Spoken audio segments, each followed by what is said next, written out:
और प्रधानमंत्री नरेंद्र मोदी ने कहा है कि बदलती विश्व व्यवस्था में भारत विश्व मित्र के रूप में आगे बढ़ रहा है और पूरा विश्व आज भारत को स्थिरता का महत्वपूर्ण स्तंभ मान रहा है।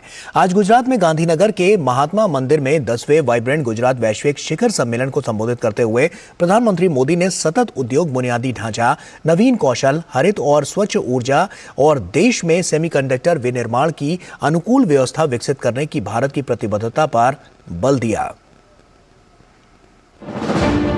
यूएई के राष्ट्रपति मेरे brother his highness Sheikh Mohammed bin Zayed का इस आयोजन में शामिल होना हमारे लिए बहुत खुशी की बात है। प्रेसिडेंट न्यूसी आईआईएम अहमदाबाद के एल्यूमनाई है। प्रेसिडेंट न्यूसी की भारत यात्रा से हमारे संबंधों को तो बल मिला ही है, भारत अफ्रीका के बीच घनिष्ठता और बढ़ी है। चेक लंबे समय से वाइब्रेंट गुजरात समिट से जुड़ा हुआ है। भारत और चेक के बीच टेक्नोलॉजी, ऑटोमोबाइल्स, मैन्युफैक्चरिंग जैसे सेक्टर्स में सहयोग लगातार बढ़ रहा है। हिज एक्सेलेंसी रामोस होर्ता का गांधीनगर आना और विशेष है। आपने महात्मा गांधी के नॉन वायलेंस के सिद्धांत को अपने देश के स्वातंत्र संग्राम से जोड़ा है। आसियान और इंडो पैसिफिक क्षेत्र में तिमोर लेस्ते के साथ हमारा सहयोग बहुत अहम है। प्रधानमंत्री नरेंद्र मोदी की मौजूदगी में महात्मा मंदिर में इस साल के वाइब्रेंट गुजरात ग्लोबल समिट का उद्घाटन किया गया। वाइब्रेंट गुजरात ग्लोबल समिट का 10वां संस्करण 12 जनवरी तक गुजरात के गांधीनगर में आयोजित किया जा रहा है। इसका विषय है गेटवे टू द फ्यूचर, यानी भविष्य का द्वार। शिखर सम्मेलन का ये 10वां संस्करण सफलता के शिखर सम्मेलन के रूप में वाइब्रेंट गुजरात के 20 वर्षों का उत्साह है।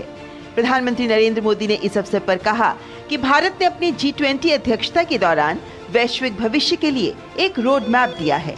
वाइब्रेंट गुजरात ग्लोबल समिट इस विजन को आगे बढ़ा रहा है। भारत के कोने कोने में आपके लिए नई संभावनाएं हैं। वाइब्रेंट गुजरात समिट इसके लिए भी एक गेटवे की तरह है, गेटवे टू द फ्यूचर। और आप भारत में सिर्फ इन्वेस्टमेंट ही नहीं कर रहे, बल्कि यंग क्रिएटर्स और कंज्यूमर्स की एक नई जनरेशन को भी शेप कर रहे हैं। देश में हुए रचनात्मक सुधारों के ही कारण आज भारत दुनिया की 5वीं सबसे बड़ी अर्थव्यवस्था है। 10 वर्ष पहले भारत 11वें स्थान पर था। उन्होंने कहा कि दुनिया भर के लोग इसे लेकर अपना विश्लेषण कर रहे हैं, लेकिन ये उनकी गारंटी है कि ऐसा होगा। The world looks at India as an important pillar of stability, a friend who can be trusted, a partner who believes in people-centric development, a voice that believes in global good, a voice of the global south, an engine of growth in the global economy. Vibrant Gujarat global summit विश्व स्तरीय प्रासंगिक विषयों पर seminars और सम्मेलन सहित विभिन्न कार्यक्रमों का साक्षी बन रहा है। इस वर्ष के शिखर सम्मेलन में 34 भागीदार देश और 16 भागीदार संगठन हिस्सा ले रहे हैं। आपके सपने मेरा संकल्प है। आइए सपने देखिए, क्योंकि सपने देखने के बहुत अवसर हैं और उन्हें पूरा करने का सामर्थ्य अभी मौजूद है। इस वादे के साथ प्रधानमंत्री ने देश और दुनिया को एक बार फिर से आश्वस्त कर दिया कि मोदी है तो मुमकिन है। कैमरामैन जगमोहन और कमलेश के साथ मैं विशाल बेरिस्टो, डीडी न्यूज़, गांधीनगर। और गुजरात के अहमदाबाद में चल रहे वाइब्रेंट गुजरात